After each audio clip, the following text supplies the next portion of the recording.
Nope, everything kind of went off the rails when it comes to finances this month. We went $4,100 over budget, and are somehow back $20,000 in debt. but we're still holding on. Let's go over how this happened.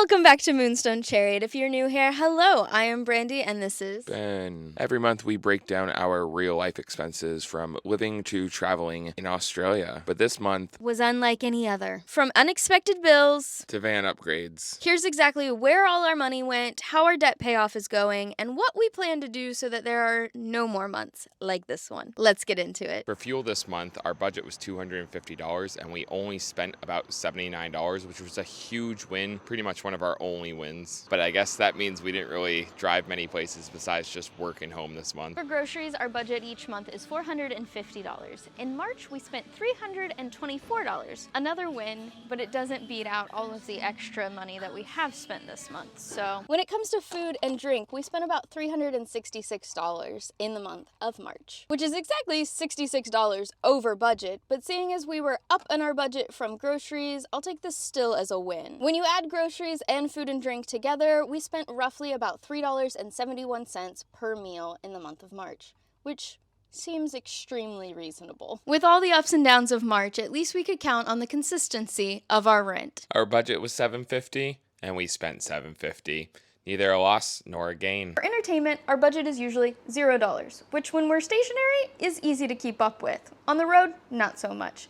But one of our unexpected expenses this month was our Nintendo subscription, which is an annual subscription that we pay $34.99 for. So this month we're down $34.99. Our shopping budget for the month was $100. We spent just about $360. There was a few different items on that list of things that we've been looking at for a long time and we wanted to buy before we hit the road. It also included an online shopping haul since we still have an address right now. Mika van expenses. So our budget for Mika was $385. We spent $893. Most of that came from our reno and upgrades, things like wood, paint, screws, that sort of stuff. If you want to check out our video on all the upgrades we did for Mika, you can check it out by clicking this link right here. For miscellaneous, our budget is $75 and we spent over $2,075. Now, most of that was on our traveler's insurance that I did not realize had expired.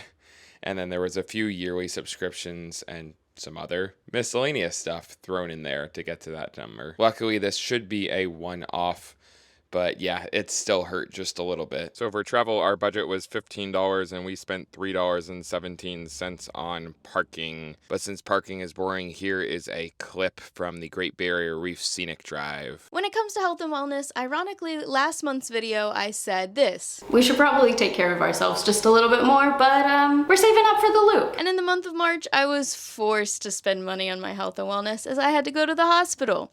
So normally our budget for health and wellness is $0, and this month we spent $1,458. And that's on being an American and not getting free hospital care in Australia. Still though, it was a lot cheaper than it would have been to go to the ER in the United States.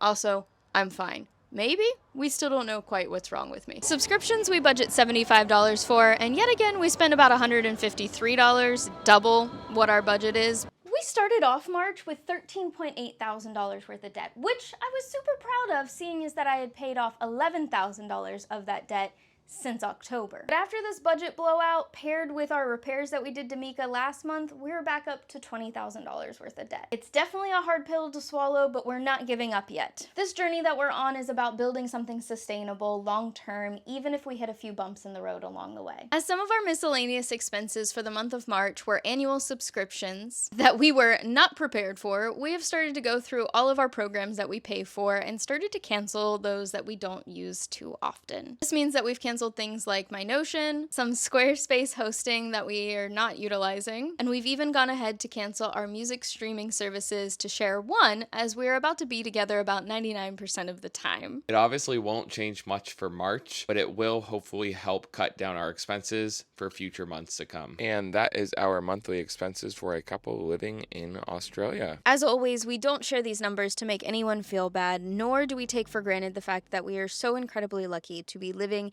and and traveling in around Australia. We share these breakdowns to give you a peek into the reality of what it's like traveling the world. It isn't always cheap or aesthetic, but it is worth it. If you found this video helpful or interesting, please give it a big thumbs up. Leave us a comment of your biggest budgeting struggle. And if you would like to see how much a year in Australia costs us, you can check that out in the video up above. We hope you guys have a great day, a great week, and we will see you soon.